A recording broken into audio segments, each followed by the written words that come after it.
Hello and welcome to this video. I'm Bella Luna, and for those of you that do not know me, I am a spiritual life coach, healer, mystic, transformational facilitator, and a radical self-love advocate. And I am super excited for this video because it marries two of my most favorite things in life: science and magic. We're going to put those two together, and I'm going to share with you a crazy experiment that is going to blow your mind on how we use our language, how we speak to ourselves, and the ultimate power of words. So some say that words, language are the first magic that we ever learn in this life. Cast your mind back all those years ago to when you were a baby, and before you could speak, you couldn't communicate your needs, you couldn't ask for things, you couldn't tell people how you felt. And then suddenly when you have language, it's like, I'm hungry, give me some food, pass me that thing over there, I need this, I want this. And you start being able to create the world around you. And that is insane, powerful magic that we don't often acknowledge because of how easy and simple and natural it has been to our lives. So I just wanted to pop in with this video, with this experiment, and just make us focus back on the insane power of the words that we use and the power that we have in this everyday language that perhaps we have lost sight of. So because I'm so excited about this, I actually have prepared slides. So I will be sharing my slides in this video because that's how excited I am about this scienciness of life. So I did a Bachelor of Science at university, so I'm not just like being like, yes, I like science. I really actually do like science. I love experiments, I love hypotheses, I love seeing where the journey of an experiment takes you and the new findings you get that you didn't even expect from the beginning. So I'm just going to get on with sharing my slides and actually get on with this this presentation. So hopefully you can all see that. And my little face in the corner there. So Masaru Emoto's rice water experiment. This is what this is about. This is not an experiment I've made up. This is an experiment that already exists out there by Masaru Emoto. I have just redone the experiment and I want to show my findings to you today. So let me introduce you to Masaru Emoto. This is this guy, and he is a Japanese author and pseudoscientist. So pseudoscientist just means like he's not a proper scientist, like he doesn't have like all of the PhDs and the trainings and things like this, but he loves to dabble in it, and he does have quite a lot of experience, and he loves to write about his findings. And he basically discovered that water has a memory and is affected by words. So if we just take a moment to realize that the Earth, the planet that we live on, is like what, 70-75% water, and so are we, so are our bodies. Our bodies are like 70-75% water as well. So the findings of this experiment are going to have a huge impact on our planet and as us. And I'm assuming if we are that much water, then a lot of the animals that inhabit this planet are also, you know, a great deal made up of water as well. So if water has a memory and is affected by words, and our planet and we are about 70% water, then this experiment is really going to have a direct impact on us, our bodies, and the planet that we live on.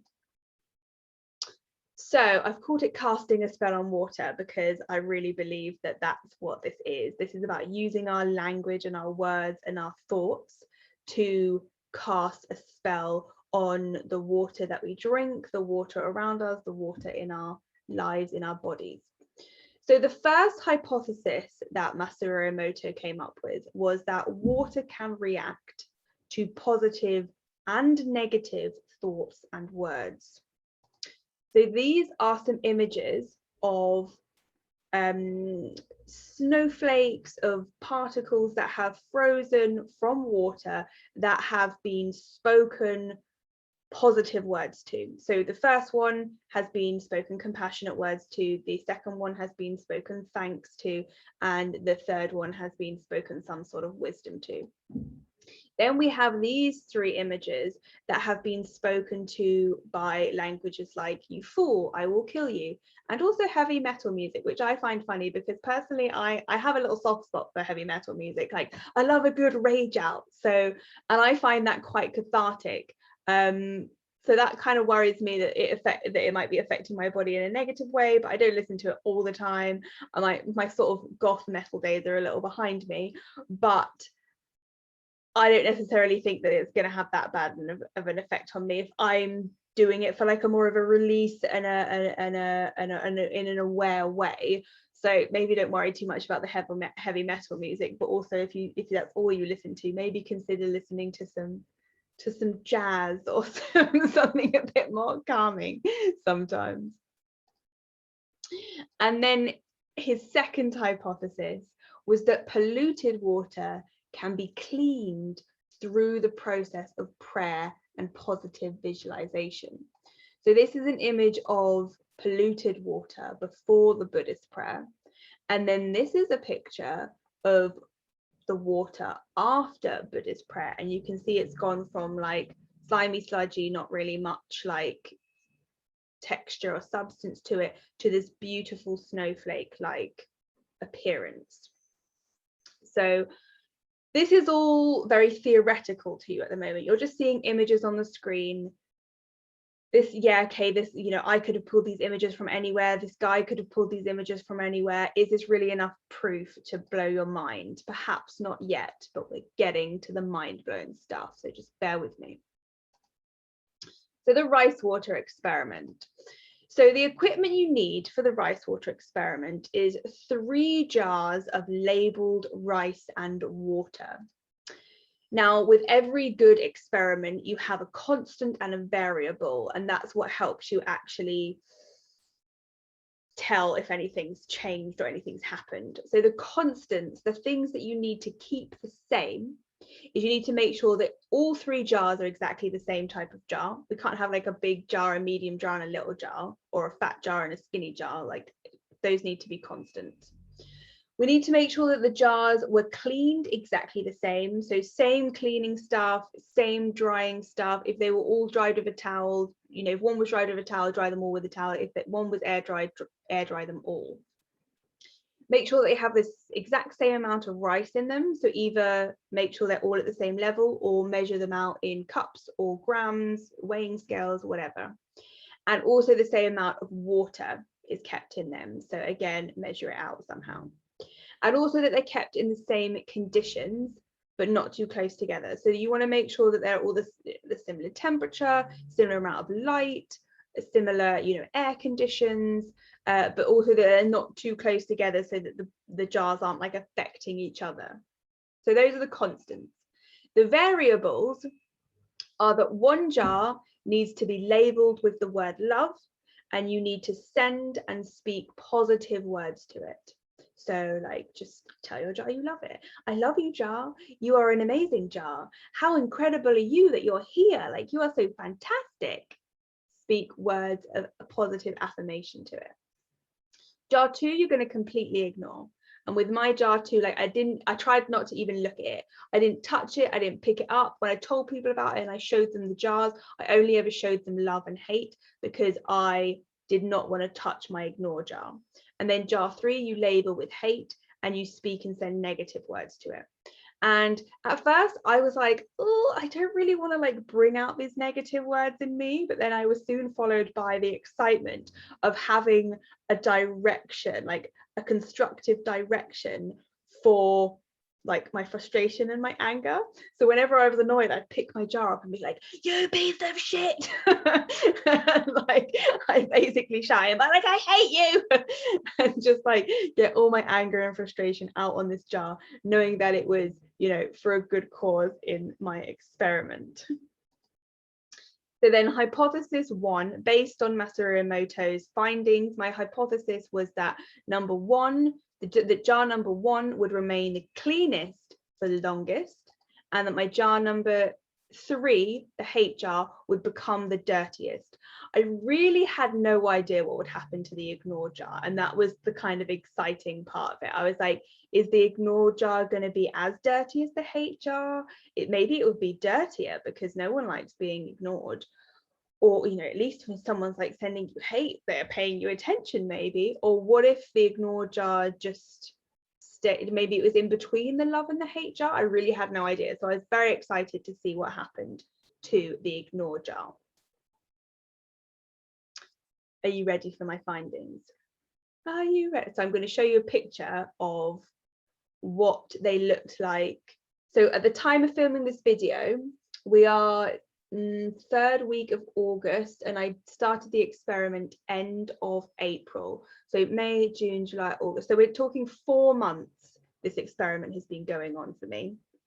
I would also like to point out that with my particular experiment, I only spoke to them for about 2 weeks. I only spoke to them for about 2 weeks, and the rest of the like 3.5 months, they were just sat with the energy I'd sent them and the labels on them. So I just want to point that out. I haven't spoken to them for a solid 4 months, only 2 weeks.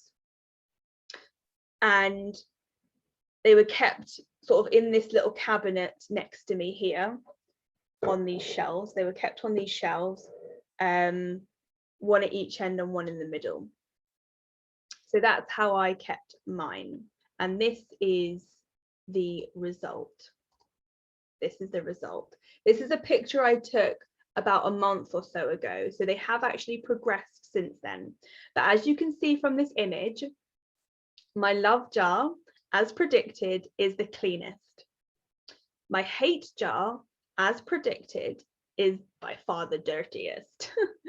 And then my ignore jar, as I suspected but didn't know, is somewhere in the middle of the love and hate jar. You can see it's got a bit of scum at the top, far more scum at the top than the love jar has, but the rice water itself is cleaner than the hate jar. You can see that on the pictures.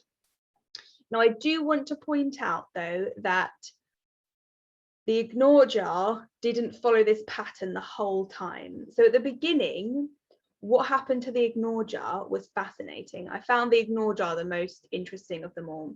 So with the ignore jar, the water actually disappeared right at the beginning. The water just like evaporated after a few weeks. And I was like, is that because I'm ignoring it? Like it's just disappeared. Like it's just, you know, like shriveled up into nothing because no one's paying it any attention. And so the water, whereas the love jar, it stayed clean, but the water was still there. The water was still very much present. It hadn't disappeared. Whereas the ignore jar, the water had just kind of like poof, gone. And it wasn't until after a good couple of months that I started to get any of this black scum on the ignore jar. So at first it just kind of disappeared and shriveled up, like, and just wasn't there anymore. Which, you know, I don't know about for you, but in the times in my life when I felt ignored, I have shrunk. I've shrunk away and I've been like, okay, fine, like no one loves me, I'll just go into my shell. So that's quite interesting that that's what happened to the ignore jar. And then the hate jar went scummy really, really quickly and then just continued to do so. And I'll show you what they look like today. So a little more scummy than in this picture, because let's face it, it's been 4 months. But this is my love jar now. So you can see that the water is actually still quite clean, but I do have a bit of scum going on at the top. However, that is nothing compared to the ignore jar. The ignore jar has developed a lot since this picture. You can now see with the ignore jar, I have a lot of disgusting scum at the top of this. I mean, that is just like thick black, moldy grossness. And actually, if you can see it, I don't know if you can see, there's actually a gap. There's a gap between the scum and the rice. This is actually just like air in here. And then dun dun dun, the hate jar. Oh, my camera's like trying to refocus on my face. And then this is the hate jar. This is the hate jar. It's absolutely disgusting, absolutely disgusting. Compare it to the ignore jar. You can see there's actually probably more scum on top of the ignore jar now, but the water in the hate jar is much more gross. And then if you compare it to love, you can see that love is a lot cleaner. This is insane, right? This is absolutely insane. Like this was my hypothesis. I knew this was going to happen. This was what we predicted. But seeing it in front of me, I'm like, whoa, like my mind was like every time I looked at it, I was like, shut up, like it's doing what it was supposed to do. And I know that sounds really silly because that's what Masaru Emoto discovered. I believed his experiment, that's why I did it. But also, as a scientist, I don't really like to believe that all that much until like I do it myself, except when I'm talking real magic and spirituality, and then I'm like, yeah, I'll believe things that I've never experienced, but maybe not like fully wholeheartedly. So I have an invitation for you, Fill your own body with magic water by speaking positive words to your drinks. So I don't know about you, but I drink a hell of a lot of water. I drink a lot of water because my body needs it. And so when I realized like I have all of this opportunity, several pints a day, to fill my body with more positive things. So with this one, I've got a label on it that says Brave Self-Love Water.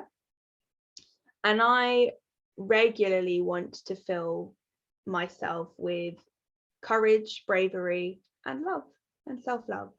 So take your water, take your liquid, speak to it and say, I love you, water. You are going to nourish me. You're going to fill my body with courage, with love, with all the juicy essences that life has to offer, beauty, peace, compassion. I want it all. And then just take a drink. Take a drink and allow your body to be filled with that loving energy. That's my first invitation. My second invitation is to consider what you want to fill yourself with. So what do you want to fill yourself? Do you want to fill yourself with bravery and courage, with love, compassion? Maybe you want focus, concentration, drive, motivation. You know, what is it that you want to fill your body with? Confidence. So many things that you could want to invite into your life, and then speak those words to your water. Speak those words to yourself because you are 70+% water. So speak it to yourself, speak it to your water. Write these words on your drinks and speak them aloud.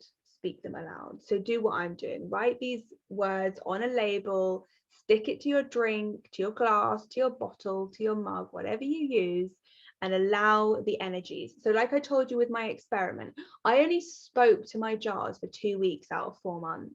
The rest of the 3.5 months, they were just chilling with their labels. So you can see the power of the label as well as the power of the words I was speaking to them. And then my final invitation is to calm your inner critic.